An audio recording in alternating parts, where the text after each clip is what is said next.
વાર્તાઓ કે જે નિર્દોષ મનોરંજનનું કામ કરતી, પરંતુ અફસોસ અત્યારે આવી વાર્તાઓ આપણે ભૂલતા જઈએ છીએ. આવી જ એક સરસ મજાની વાર્તા આજે આપણે સાંભળવાના છીએ. એક દિવસ ભગવાન એમના દૂતની સાથે પૃથ્વીની સહેલ કરવા નીકળ્યા. રસ્તામાં પોતાની સુંદર રચનાઓને જોઈને ખુશ થતા રહ્યા. ત્યારે એમને લાગ્યું કે પક્ષીઓ અધિક સુંદર નથી બની શક્યા. એ બધા મેલા ઘેલા અને ભૂરા રંગના હતા. ભગવાને દૂતને કીધું, એક દિવસ બધા પક્ષીઓને બોલાવીને ભેગા કરો. હું એમને નવા રૂપ રંગ આપવા માંગુ છું, જેથી તે સુંદર દેખાઈ શકે. દૂતે ભગવાનની આજ્ઞાનું પાલન કર્યું. નક્કી કરેલા દિવસે આખી દુનિયાના પક્ષી એક વિશાળ પર્વત ઉપર ભેગા થવા લાગ્યા. ભગવાનના દૂતે એમની હાજરી લેવાનું શરૂ કર્યું, જેથી કોઈ પક્ષી બાકી રહી જાય તો ખબર પડે. જ્યારે ગડબડ થઈ ગયેલી.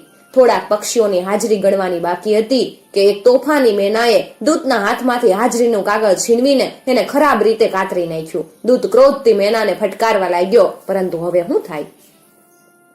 બીજી વારની હાજરી લેવાનો કોઈ અર્થ નથી એમ સમજીને દૂતે એમ માની લીધું કે બધા જ આવી ગયા હશે. એણે ભગવાનને એમનું કાર્ય કરવાનું શરૂ કરવા માટે પ્રાર્થના કરી. ભગવાન પોતાની સાથે જાત જાતની ચાંચોથી ભરેલો એક થેલો, સુંદર સુંદર મજાના પાક્કા રંગોના ડબ્બા લાવેલા. તેમણે પક્ષીઓને કીધું, એક એક કરીને બધા આગળ આવે અને પોતપોતાની મનપસંદ ચાંચ અને તે રંગ લઈ જાય. આ સાંભળીને તમામ પક્ષી જોર જોરથી ચિલ્લાવા અને કૂદવા લાગ્યા. પછી એક એક કરીને આગળ આવવા લાગ્યા. સૌથી પહેલા પોપટ આવ્યો. તેણે મનગમતા રંગ પોતાના શરીર ઉપર લગાવી દીધા. એ રંગોથી એ પહેલા કરતા પણ અધિક સુંદર દેખાવા લાગ્યો. છેવટમાં એણે એક મોટી મજબૂત અને વાળેલી ચાંચ પસંદ કરી, જેથી તેને મોટા અને કઠણ ફળને ખાવામાં સરળતા રહે. ત્યાર પછી એ તો આનંદની સીટીઓ પાડતો પાડતો ત્યાંથી ઉડી ગયો. પછી સુરીલા કંઠ વાળી કોયલનો વારો આવ્યો. એણે પોતાના માટે ફક્ત ચમકદાર કાળો જ રંગ પસંદ કર્યો. રંગાઈ રહ્યા પછી એણે ચારેય બાજુ જોયું અને પછી તેની નજર ભગવાનના થેલામાં રાખેલી ચમકીલી પીળી ચાંચ ઉપર પડી. એણે ઝડપ મારીને ઉઠાવી લીધી.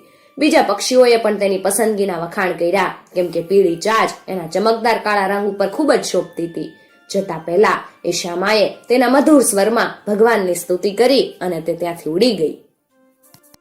આ પ્રમાણે પોતપોતાના વારા પ્રમાણે એક એક કરીને બધા પક્ષી ભગવાનની પાસે આવતા ગયા અને તેમના મનપસંદ રંગ તથા ચાંચ લેતા ગયા. પક્ષીઓ ભગવાનના ગુણગાન ગાઈને ઉડી ગયા. આ સૌમાં મોરને સંતુષ્ટ કરવામાં ભગવાનને સૌથી અધિક સમય લાગ્યો. મોર તેની પસંદગીના જે રંગો કહેતો ગયો, ભગવાન તે એને લગાવતા ગયા.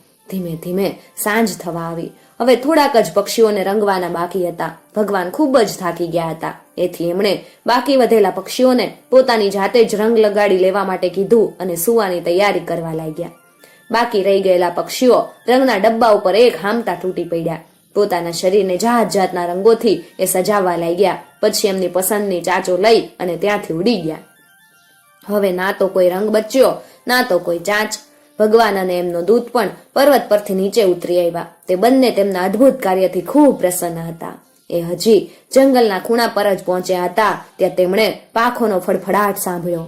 બંને થોભીને ઈ તરફ જોવા લાગ્યા. જ્યારે બદામી રંગની એક ચકલી ઝાડીમાંથી બહાર નીકળી અને એમની સાથે આવી પહોંચી. તે બુલબુલ હતી. એ ઉડીને ભગવાનના કાંડા ઉપર આવીને બેઠી અને રડતા અવાજમાં બોલી, મને હમણાં જ શ્યામાએ કીધું કે આપે બધા પક્ષીઓને નવો રંગ આપવા માટે બોલાવ્યા હતા. આટલું બોલી એ બુલબુલ હાંફવા લાગી અને બોલી, પરંતુ હું જંગલની અંદર ગીચ ઝાડીઓમાં રહું છું. મને કોઈ આ સમાચાર આપ્યા જ નહીં. હમણાં જાણવા મળ્યું તો હું દોડતી આવી. ભગવાનના દૂતને પોતાની ભૂલનો પસ્તાવો થવા લાગ્યો. તેણે હાજરીનું કાગળ ફાટી ગયા પછી માની લીધું કે તમામ પક્ષી ત્યાં હાજર જ છે. રંગોના ખાલી થઈ જવાને કારણે ઘણો સમય થયો હતો અને ડબ્બા બિલકુલ સુકાઈ ગયા હતા. ભગવાને વિચાર્યું કે હવે બુલબુલને રંગ કેવી રીતે આપવું. વિચારી બુલબુલ ધ્રુસકે ધ્રુસકે રડી રહી હતી. તે નિરાશ થઈને ઉડવાની તૈયારીમાં જ હતી ત્યારે ભગવાને એમના થેલામાં મૂકેલી પીંછીને ધ્યાનથી જોઈ. પીંછી ઉપર થોડાક સોનેરી કણ ચોટેલા હતા. થોભી જા, ભગવાન બોલ્યા. નિરાશ ન થઈશ નાની બુલબુલ. હું તને એવી જ વસ્તુ આપીશ કે જે આ ધરતી ઉપરના કોઈ પણ પક્ષીની પાસે નથી. તું જરા તારી ચાંચ તો ઉઘાડ. બુલબુલે તે પ્રમાણે કીધું. ભગવાને સોનેરી રંગવાળી પીંછીને ઉઠાવીને ધીમેથી બુલબુલની જીભને અડકાડી દીધી. બુલબુલનો રંગ તો પહેલા જેવો જ હતો.